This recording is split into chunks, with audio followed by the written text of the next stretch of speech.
Hello everyone and welcome back to another video. Today we're going to be exploring the deep and dark tombs of Universal Orlando, as today we're going to be talking about The Mummy, or Revenge of the Mummy. So I'm going to start off with, in 2004, The Mummy took over Universal, but before this, there was a ride.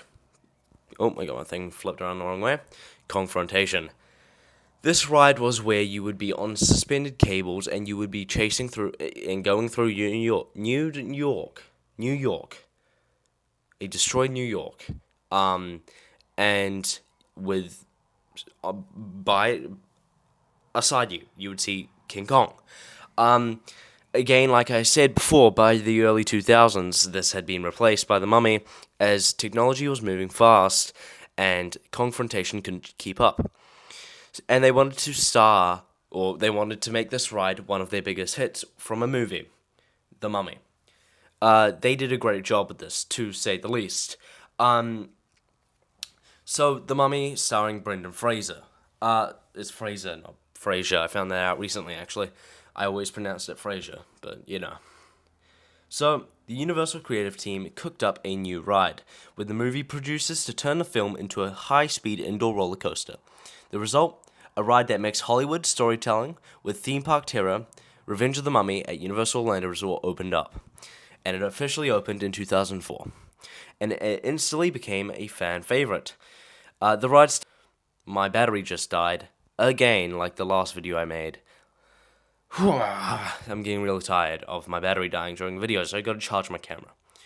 But the ride starts as you are on a pretty much, I don't know, you're on a movie set from a sequel of the Mummy movie, which they did make a sequel, but it's not, this is a fake sequel, has nothing to do with the actual sequel of the movie, and there is a curse. Now, Brendan Fraser doesn't actually believe that this curse is real, and he just wants a cup of coffee. I'll get to that in a second.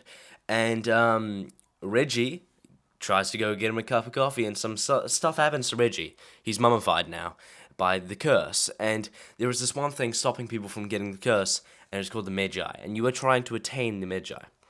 Now, you're surrounded by, there is a part where you see scarabs, and you are in the queue, surrounded by an ancient tomb, and the overall set of the Mummy. You see these winds going past your ears.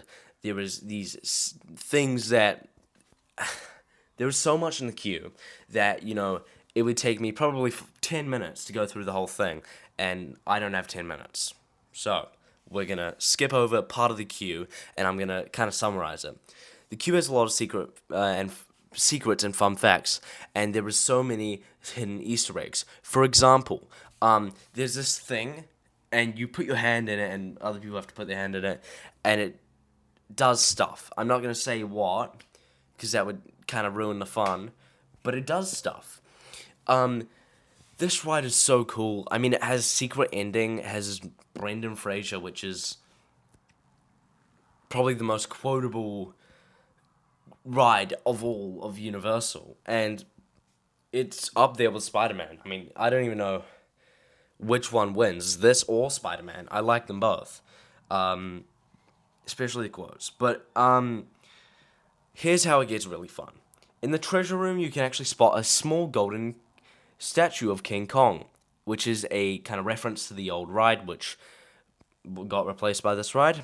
The ride also uses real fire, not projections, and it gets extremely hot. The temperature in that fire room can hit over 100 degrees Fahrenheit. Yo, I'm actually gonna lose it if my camera dies one more time.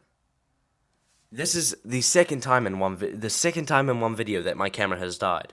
So I'm hoping I've charged it. I'm hoping it doesn't die, and I'm just gonna charge it before I make videos from now on.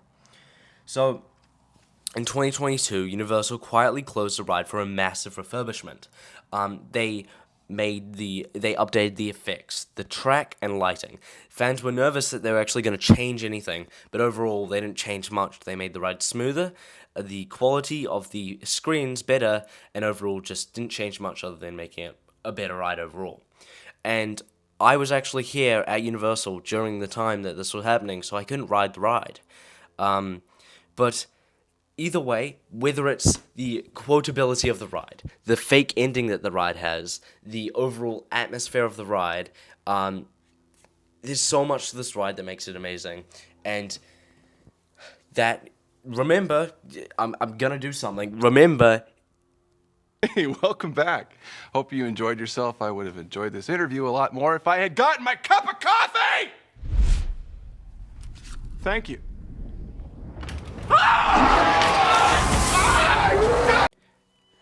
That was pretty. Editing me will probably do that later. Otherwise, I don't know. I'm hoping I put that in. If I didn't, that's gonna be really awkward. But overall, thanks for watching. This video has been really fun to make, to talk about one of my favorite rides at the resort. And if you like Brendan Fraser, or if you like Universal Orlando, you can like and subscribe. That would mean a lot to me. I hope you have a great rest of your day. But before you leave, you can see some of my other videos here. I'll put a Universal Studios Florida playlist up there, and YouTube recommends that video. I don't know how good it is. Apparently it's a good one. So thank you for watching. I'll see you guys in the next one. Goodbye.